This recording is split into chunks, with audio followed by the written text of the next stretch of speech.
so actually we're on the outside of the old city right now, and we're stopping to eat our first meal in Jerusalem.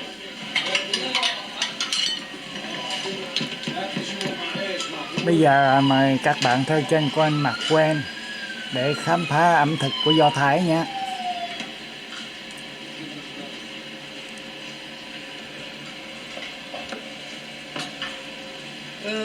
Rồi cái món này cái món gì đây mà nó làm thấy cái bộ đậu không? Không có thấy thịt thà gì hết. Đó có cái đen đen không biết cái gì vậy. Hình như đậu đen à. Còn cái kia là bắp với đậu trắng gì đó.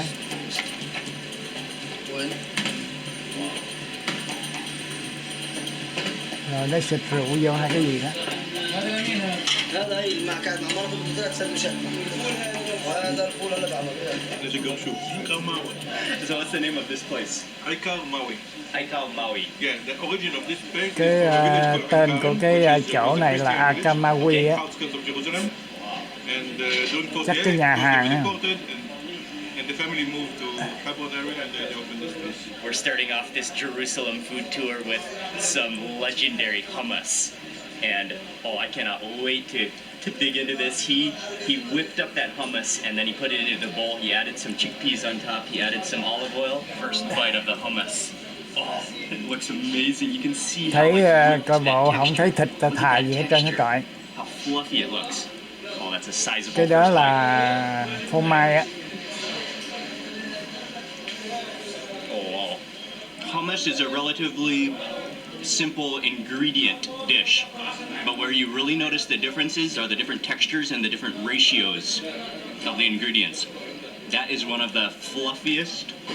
It's not like silky smooth. You can actually taste the texture, feel the texture of the chickpeas in there. Cái trái ớt này chắc không có cay à, cay ông nội ăn không nổi kiểu đó. It doesn't feel oily at all.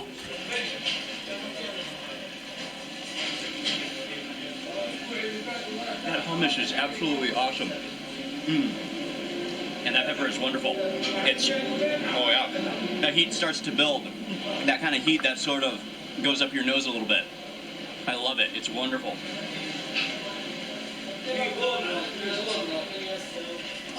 That has to be the best hummus I've ever had. No, but this is actually one of the best in the world, yeah. Okay, I'm going in for an onion next. Yeah. And onions are the perfect scoop. You can get a lot of hummus in a wedge of onion like this.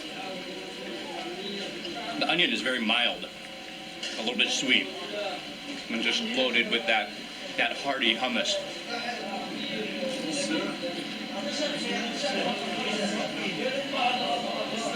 Basically, anything that you dip in that hummus will be amazing. They have a separate bowl full of like a sour chili sauce to add to your hummus as well. That chili is spicy though. That hummus was absolutely insane. The texture. I've never tasted hummus so fluffy in my entire life, and you know it was fluffy because how he whipped that up. That was just insanely good. It's a lot of bread. Almond will be great. We're stopping next for a quick almond beverage. Look at how foamy, frothy this is.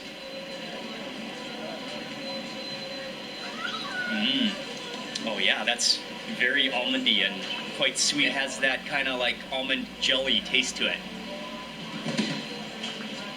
That's refreshing. We're moving on now to a deli shop that has cheese and all sorts of interesting things.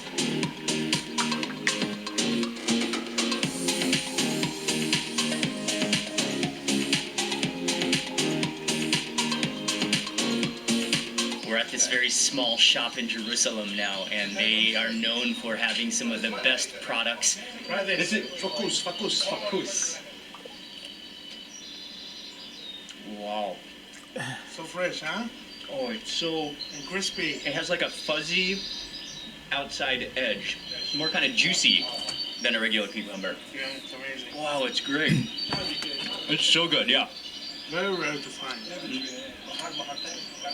Wow. Just this. Trái cây quá trời ha. We're eating the inside and Oh, it has a little shell. Okay. Test, test. Wow, thank you very much. You grab one of these. So you take off the little outside shell. Very, very. Tomorrow, after tomorrow. Cái trái gì Oh, không it's almost like a soybean. You can put A little bit salt, drier. salt and lime. cái hộp This is like a snack. cái hộp đậu gì á. The owner at that shop is so nice. We just spent 15 minutes just like sampling all of his fresh ingredients, and then he gave me a little bag of za'atar, which is a thyme blend with sesame seeds in it to take home. So that's really kind of him. What an amazing fresh produce shop that is. Bây giờ anh đi vô một cái nhà hàng khác nha, để coi vô đây anh ăn cái gì trong này. Ồ, nó có 3 cái loại mà cái kiểu thịt nướng Thổ Nhĩ Kỳ rồi. Rồi anh bỏ vô trong cái đó anh cuốn lại á. The bread here, it's very, very unique to Jerusalem. Okay. It's unique to Jerusalem. Yeah, it's very thin.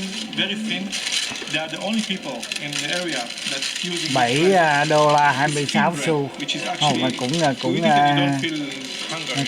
không có rẻ gì. Cũng tạm được, không có mắc nhưng mà là cũng không rẻ.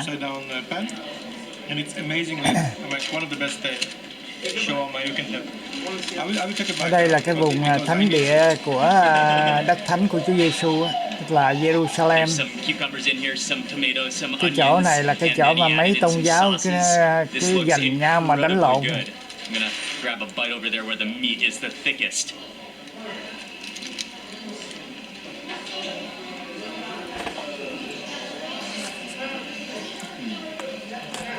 Oh, that's incredible. Oh, the tahini in there. Dân Do Thái có 9 triệu người ạ. Like a salted, almost like a jerky taste to it. Cái đất thì có 22.000 km vuông à. Nhưng mà dân Do Thái là một trong những dân mà giỏi nhất thế giới. Đứng hàng đầu trong những cái phát minh ra mà tức là đỉnh cao của thế giới là dân Do Thái. Yeah, it doesn't make you too bloated. That meat inside was delicious, and then the combination of those cucumbers. Oh.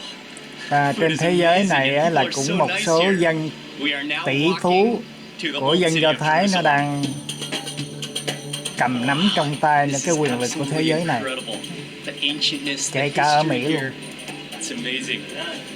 Okay, we are in Old Jerusalem now. Oh, and greeted by some bread and vegetables.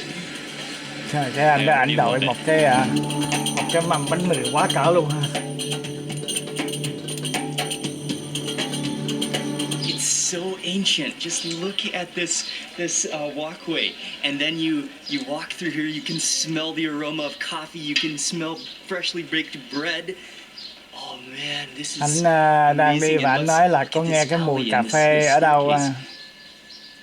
It's so incredibly good that we have Rafram with us today, who's guiding us through the ancient city of Jerusalem, because there's so many little hidden passageways and alleys. Kêu là cái thành phố của Jerusalem là đây nè. What's your name? Amir. Amir, nice to meet you. Do you also vlog? Yeah. You do? Oh, okay. Mark, M-A-R-K, Wiens, W-I-E-N-S. Hi, Amir. See you, man. We just walked down this flight Thằng of bé stairs nhỏ through vậy some mà like narrow cũng biết tiếng Anh đâu passageways khá and ghê ở đây alleys, à. and straight to Tiếng a Anh kebab người ta cũng restaurant. xài dữ lắm. Everything for us now. He's lighting the Oh, fire. he's lighting the fire for us? We were first customers, so he's doing First everything customers from of the day. scratch. Look at this room. This room is 1,000 years old. Yeah. It has like a cave. You can, actually, because it's hot outside, but it's stone in here, you can feel the coolness. Yeah. Oh, is there an AC?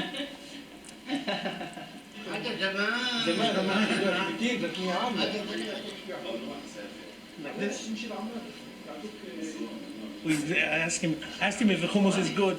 He asked me to taste it. He is about to start making kebabs, and you can see he has a fresh bowl of hummus, which he ground by hand. And yeah, they're just opening up for the day today, so he's making the food for the first time and lighting up the grill right now. And is this lamb?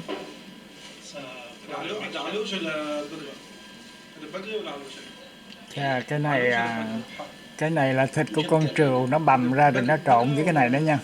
Glen. It's a mix of Thường thường á là cái này á nó trộn, nó ướp xong cái nó vắt cục lại, nó xỏ vô cái cây ghim nó nướng. Còn có chỗ thì tụi nó ăn sống luôn á. Để thử.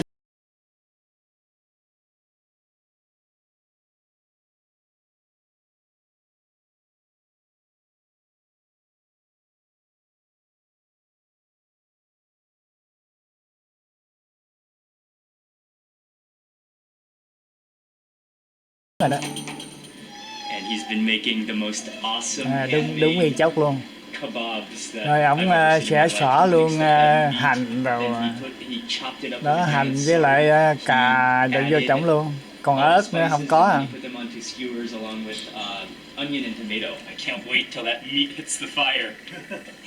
That is going to be one of the world's greatest aromas. I can already guarantee. Cái này là rồi ông làm cái dĩa salad rồi. Ông làm cái dĩa rau á, rau trộn á. so cut our meat before. We're gonna make a salad. Now look at this food processor. Rồi ông bằm cho nó nhỏ ra chút xíu rồi là. There's absolutely no better way to make a salad than with a giant machete.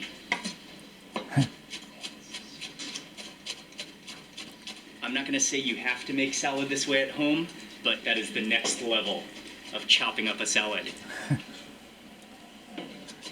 Thay vì người ta cắt cái hột lựu trước, ông này khỏi, ông chơi một đống nữa rồi ông lấy con dao này là ông dằn luôn rồi xong là nó nhuyễn ra hết rồi đó. Đúng rồi, nó nhanh hơn. Nó nhanh hơn cái mà mình cứ sắc ra từng thứ nó mệt lắm. Cũng hay chứ, cái cách này cũng hay.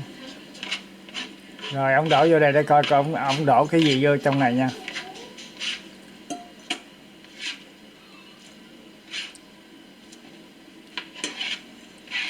Coi nó có đổ dầu giấm vô hay nó bỏ đường bỏ muối gì đó. Rồi anh đổ cái nước rau trộn lên, nó tức là nước phô mai với lại cái gì mè đó.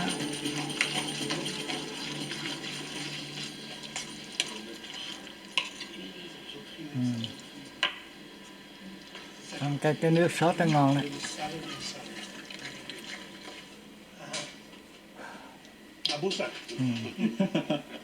Cho cái ông kia thử. Cho mấy người này thử trước.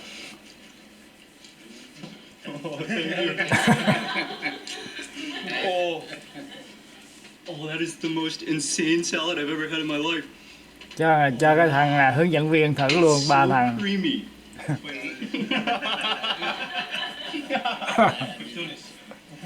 Ông già cho ăn rồi hung ống miếng hả?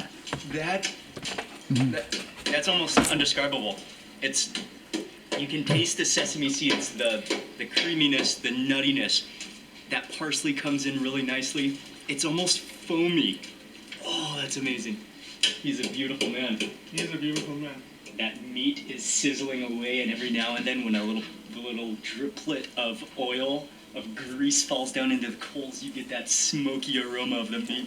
I'm at that kind of like state of mind where I can hardly wait, and I'm the anxiety, the food anxiety is hitting me strongly right now.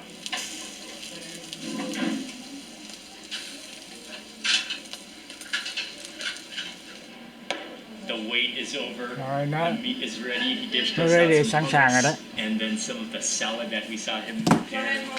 He actually bought the bread across the street from the baker. Thấy trông có vẻ cũng ngon quá chứ. Little meatball shapes and little one biters. You can actually see all of that parsley within it as well, and how it's caramelized. The meat has caramelized on the edges where it was grilled. Này là hết sảy đó. Còn nóng hổi luôn á. Oh, that is just wondrous. Oh, the meat just collapses in your mouth. You can taste onions in there, And what it really focuses on is that slow grill over the fire, giving it that wonderful, smoky, greasy, like umami flavor. Oh my god. That's insane. Nhưng mà cái bữa ăn này thì thấy đơn giản, con thứ đó hả? Next level. This is Có thứ this đó is a restaurant that you should travel around the world just to eat at. This is có cái này là cái gì đây? It's Iraqi in origin. Cái gì tím tím giống củ cải quá hả? Giống củ cải mà nó làm chua. Forkful of that salad, and you can just see how thick and rich that is from the sesame seed paste, the tahini. The vegetables are so light, and then he's made it into a sauce that's just wrapped it all together. It's a little bit like pasty and nutty and so fragrant. Với lại cái bánh này. And this is like a totally different looking hummus from what we had earlier this morning. And you can see that this hummus looks a little more smooth than the hummus we ate in the morning. I'm just from looking at it. And then it's all ground by hand.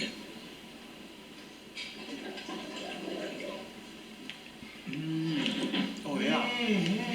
Wow. It's amazing course. Cái dân Do Thái là cái dân mà là kêu là con của Chúa đó. And a little more sticky Rất là thông minh. than the hummus we had in the morning. Totally different.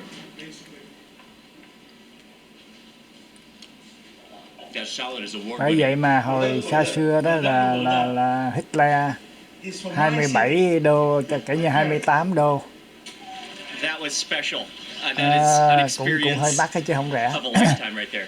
It would have been impossible. Hồi cái thời đó tại vì tụi Do Thái nó quá giỏi thì nó thông minh quá, thành ra nên là That is a Hitler restaurant của Đức where là it really is a nó tàn privilege to sát eat at a restaurant like that. dân Do And Thái. huge thank you to Rafram for taking us there. Tại dân Do Thái có lỗi giết Chúa đó, thành ra nên là bị trời hành. Next up, we want Đất nước tan hoang hết, như là sweets and dân tộc kia là làm than điêu đứng bao nhiêu chục năm He trời, only makes one thing. đi tản mát khắp thế giới hết, rồi sau đó mới tề tựu lại một ít, bây giờ mới có chỗ mà sống đó. Mutabbaq is the Mutabbaq is Zalatimo family. Zalatimo family. So it's called Zalatimo sweets. Anh này làm lát nó bự quá trời luôn ha.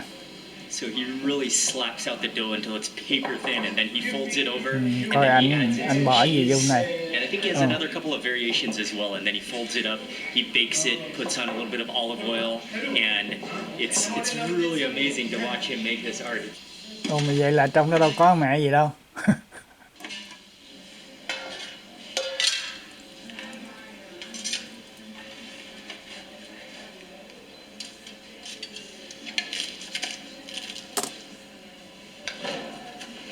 Có nướng lên thấy giòn giòn, nhưng mà ở trong thì không có thấy thịt thà gì hết trơn. Cái này là 200 năm rồi đó, cái chỗ này nè.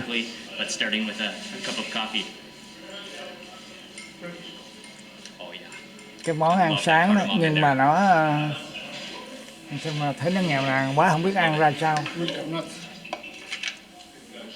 We got two different versions, one with nuts and one with cheese, and you can just see that paper thin dough, and then he bakes it, and then Ở bên he trong pops nó it chỉ with some syrup có or phô honey, mai trong and thôi, then dust it in powdered sugar. với cái bột ở ngoài thôi, không có thịt thà gì chứ.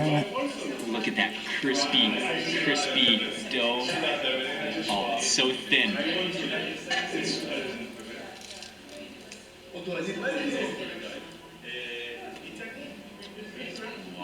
The dough is so thin, almost like baklava, and crispy. But then you have the contrast of the salty cheese with the sweet honey topping, that crispy dough. Nó có bỏ mật ong vô nữa. Listen to it. It's crunchy. It's so crispy. Okay, and the next one, this one is nuts. But I'm like really impressed how delicate and how Được cái là nó giòn thôi. contrasting the flavors are together. It's really impressively good. If you look on the inside of this one, Chưa you thấy can không see có cái I gì think it đặc was biệt mostly hết. like crushed up walnuts And he added it there. Listen to that crunch.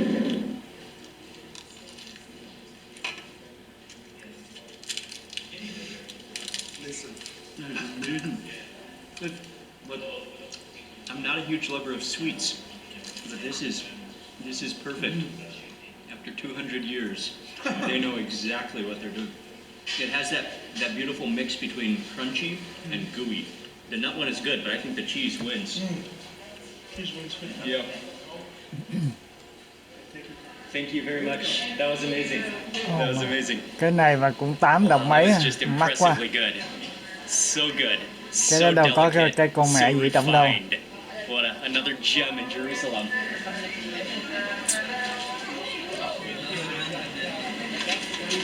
This entire old city of Jerusalem is just a maze of alleys and ancient lanes. It's a whole bazaar. You have modern shops selling all sorts of. Nhưng mà ở cái xứ sở này đó là cái thu nhập nó cao lắm nha. 43.000 đô la một năm. Thành ra nên ở đây mà ăn uống thì chắc có lẽ cũng không rẻ đâu đó. Tại vì cái công lương của công nhân nó cao lắm đó. And if you keep your nose open, you'll get whiffs of coffee, you'll smell the za'atar, you'll smell the different spices as you're walking through this alley. Bây giờ nên thấy cái ăn không có cái gì đâu mà thấy cả chục đô la rồi, thấy không? Nếu mà ăn mà dữ dằn như mấy cái chỗ kia là bảo đảm là lên là $100 là như thường luôn. Tại vì cái mức sống ở đây nó cao. Walking back out towards the Damascus gate, and we're gonna now drive somewhere to eat another lunch. Bây giờ anh đi ăn trưa nha. Anh đi ra một cái chỗ nào đó ăn trưa. Nice to meet you. Nice to meet you. Habibi. Mấy đứa bé bên này chắc có lẽ là trường học có dạy nó tiếng Anh nhiều á, thành ra nên đứa nào cũng nói tiếng Anh được.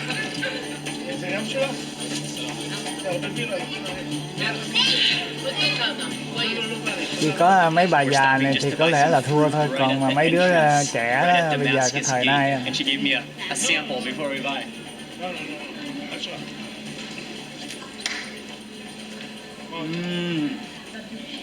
Oh, that's so juicy and sweet and sour.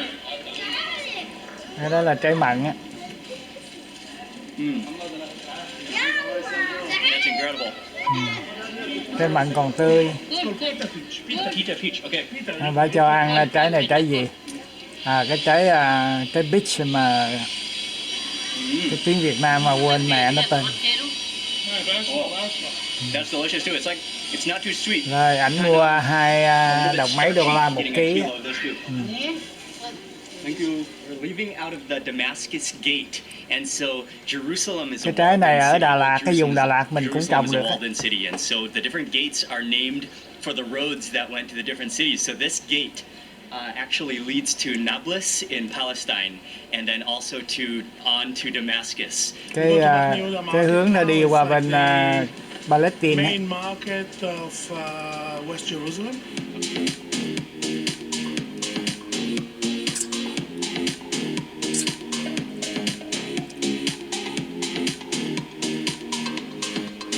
We drove over to West Jerusalem, and we're gonna have lunch at a market over here now. Ảnh đang đi bên cái hướng Tây của Jerusalem. Ảnh đi vào cái chợ nha. You want to get inside? Is it okay just for a few shots? Just to get some close-ups on the food here? This is the keema, potatoes with kebab, spinach, onion. Ảnh đi vô trong cái nhà bếp của cái chỗ này ạ. You have lungs. Ảnh quay đồ ăn luôn. Cái đó là cà ri rồi. You have meatballs with fresh tomato sauce. Còn cái này thì thịt bò hay gì đó, bò. Còn cái này eggplant, stuffed in meat. You have the kube. You have the okra. You know what's okra? Yeah. 4-5 thứ gì đó, rồi mình muốn ăn gì đó là mình mình kêu là ông sẽ lấy ra đó. Hummus today. There's some tahini. Fresh salad, they just cut it, and falafel. These are sort of the Cái standard nhà hàng này tên là Ayura Restaurant. those dishes that they cook down there. Third hummus of the day. Để coi ảnh ăn vậy là lát đây có bao nhiêu. Hình như là 4 người đó. This one is nice and it kind of tastes garlicky to me. Tomato salad, there are tomatoes in here, there are onions. Ảnh với cái ông kia Lots and lots of lemon in there. với bà xã ảnh là 3 người rồi, còn không biết có cái thằng nãy không. So refreshing. Some house pickles. Cái này là dưa chua, dưa leo làm chua. Since David knows them. I just told them, just give us good food. That's what he said. Just give us good food, and let's see what will happen. Dish of kebab, eggplant, potato and spinach. Kima, azura and kima. Cái đó là cà, cái đó là cà dài đấy nha. Cà dài nó nấu cái gì á? Chà, cũng nhiều ạ. Rice and plantains. 4-5 thứ gì đây. Saka. 4-5 món gì đây ha. Chà, lát cái này chắc cũng hơi đậm đà. Beans. Potato and beef and onion. Chắc tới $100. They brought us enough food to cover the entire table. We've got some of their specialty dishes. It all looks incredibly good. I can't wait to start digging in. And just those appetizers, those starters were excellent as well. Azura. Yeah, the name. Oh, this is the name of the restaurant. Flagship dish. Oh, wow. Oh, look at how... Turkish origin. This is gonna be so amazing. It just slices with your spoon like butter. It's so tender. And then topped with that minced meat. Oh, man. Wow, that looks good. Look at it.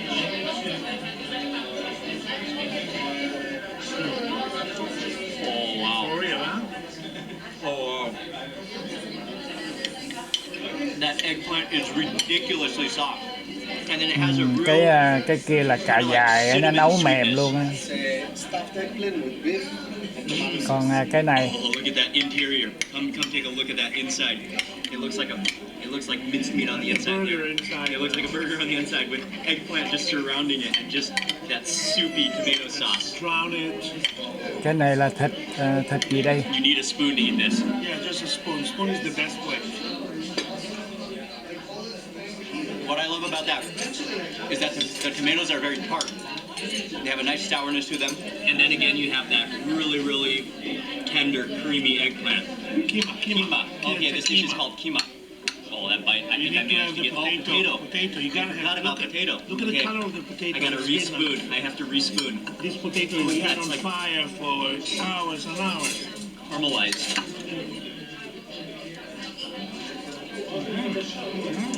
The entire thing is just completely soft. And the onions melt in your mouth. The eggplant melts in your mouth. The meat melts in your mouth. And even the potato melts in your mouth. Anh nói cái gì nó nấu cũng mềm lắm.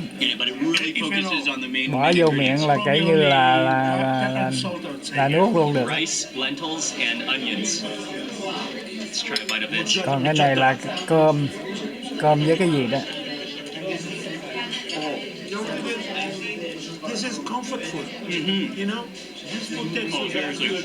Còn cái này là giống cà ri nè.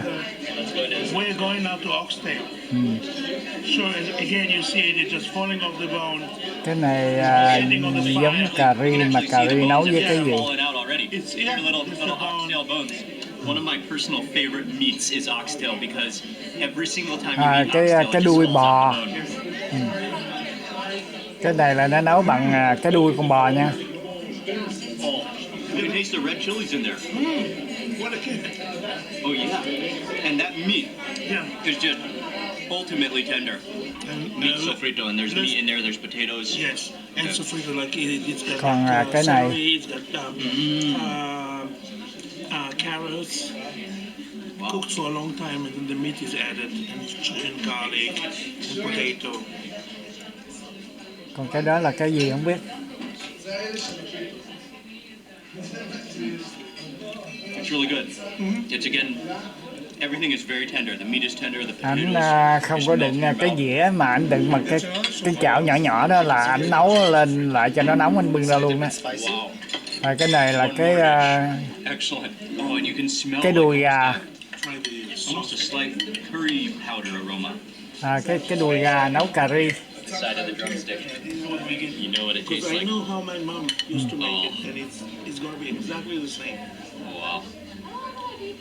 Cái đùi gà nấu cà ri. Falls apart. It's just so sweet. Nó nấu mềm rồi đó. Like a cloud in your mouth. Bây giờ khều khều là nó bể ra. They're not dry at all. Chà, cái trận này lát chắc là bộn bạc à. Ăn nhiều thứ quá mà. Masterpiece here. It's like an eggplant sandwich with just a burger on the inside. It's incredibly good. Oh. And it's so saucy as well.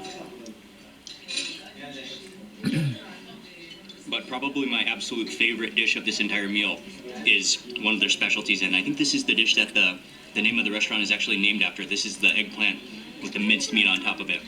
Oh man, this is an award winner here. The texture of that eggplant is just unbelievably creamy. Thank you. Thank you very much. Walking out of the restaurant, or sort of like stumbling out of the restaurant, 110 mấy đô. spectacular food. That was a meal where I actually had to move to the 111-12 đô á. hole on my belt. If you love to eat, this is a place you're gonna wanna come for sure and have a feast. Thôi vậy cũng được 3 người chia ra, 3 người. Kể như là người 30 mấy đô. Bây giờ anh đang đi vô cái tiệm bán bánh hả? We're just walking through the market now. Cái There's chợ. everything you can imagine at this market. A lot of fresh produce Đây là đi and some serious desserts. Look at just these. có bán đồ tráng miệng, đồ mà ăn chơi á. That one over there. Okay. It looks similar to jalebi. So the dessert is called zengula. Zengula, it's Iraqi dessert. All right. Wait. Cái này nó kêu là zengula, không biết nó là cái Like gì. a coil deep fried and then some kind of a syrup on it. Exactly. Got it. All right. Nó chiên là nó bỏ siro lên trên đó, chiên giòn luôn. Bột thôi. Yeah. It is like crispy and it sort of juices with like a floral tasting syrup. It's very sweet and very crispy.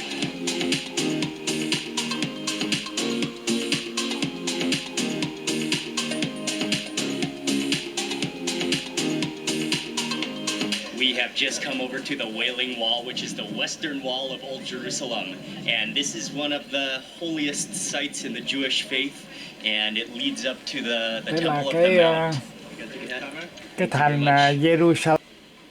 Ảnh vô cái thành Jerusalem mà cái phía bên cái bờ tường bên phía tây á. Bây giờ chắc ảnh đi vô trong thánh địa nè. Cái vé là $9.7. Underground, you have a chance to walk along 485 meters of the original wall, built in 19 BC by King Herod. Cái tường đó xây hồi thế kỷ thứ 19 á, đầu thế kỷ thứ 19 á. We're walking through this narrow passageway. It's pretty long. Right next to the wall, and we. Do you have a YouTube channel? I do. Really? What's your name? Mark Weens. Okay, wait for us in the video. Okay. Mấy cái cô đó chắc mấy cổ biết cái mặt của anh mặc quên này đó. Nên mấy cổ la. Ancient tunnels. People walked in these same lanes, in these same tunnels, like 2,500 years ago. This is really, really cool, and we're on our way Tức to là the 2.500 năm Chúa Giêsu tới giờ đó, nó cũng giống như vậy đó. That water is extremely clear, and there are even some fish down there. And there's water falling from the ceiling. That was incredibly cool, though. That ancient, really tight tunnel. Cái hang Bethlehem mà Chúa Giêsu sanh ra thì nó nằm ở bên Palestine á, gần đây nè. Còn cái thánh địa này là chắc có lẽ cái chỗ hồi đó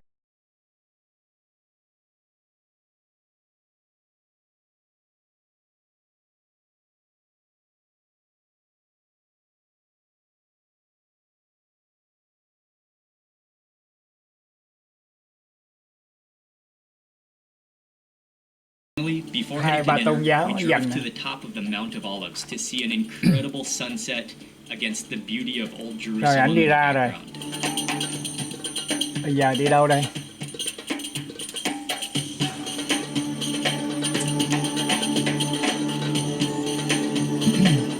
We had a nice relaxing afternoon, worked off a little bit of that food from the Jerusalem food tour, and we watched the sunset from the top of Mount Olives. Now we're having one last Bây giờ là ảnh sắp đi lại đây ảnh ăn nữa đó. ultimate food tour, and this is a place that is, I think the reservations are really hard to get. So luckily he knows the chef again, he knows everyone, and we got a reservation. We're gonna have dinner here. Anh tới đây ảnh ăn tối á. All right, cool. Thank you very much. Station. All right. This is the grill station, and this is cold station, like fish, you know, fresh fish. Cái chỗ này thấy coi bụng coi cũng rau Việt ha. Chà, có bộ có vẻ ngon rồi nha. Có bò bít tết rồi đó. This kitchen are insane. Oh, I can't wait to see what they're going to bring us out for dinner tonight. Yeah. Okay, guys.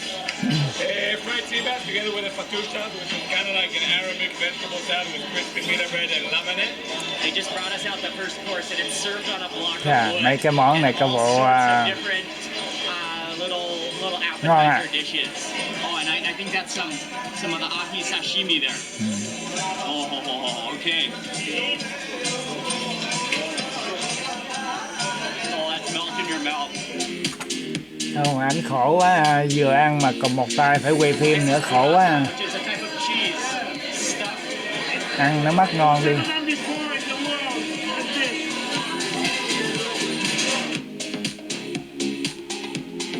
Anh không đặt cái máy xuống dưới đất thì khỏi lấy tay mà dịnh đó. Tại anh còn đang đi vòng vòng á.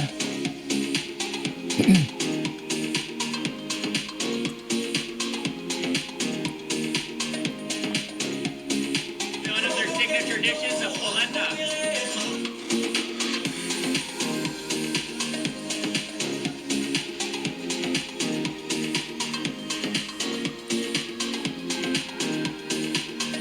is a giant scallop.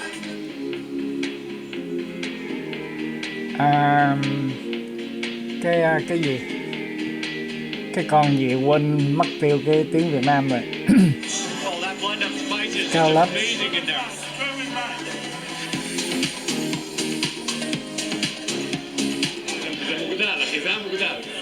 Rồi cái này là cái bò kêu là bò bít tết theo cái kiểu của New York, Mỹ đó nha, là nguyên cục bự đó. Oh, that just sliced effortlessly.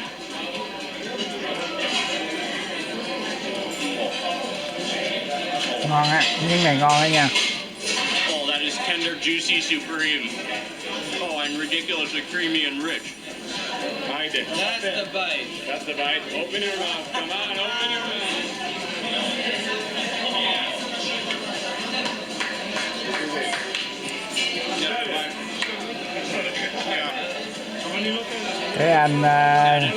Cái anh bò vàng nó đút cho ảnh ăn luôn.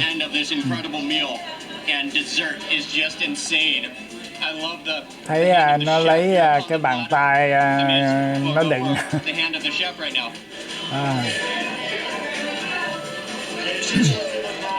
195 đô. Trời ơi. Quá trời luôn.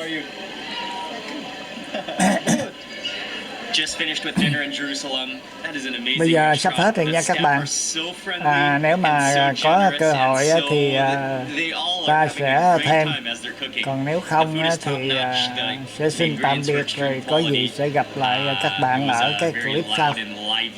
Bây giờ là chưa biết để như thế nào đây.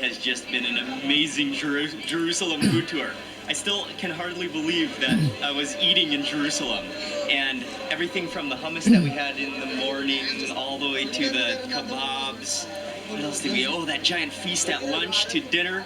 The food has been fantastic in Jerusalem, and this is no doubt one of the most fascinating cities in the entire world, one of the most important cities in the entire world. Thôi xin chào, tạm biệt.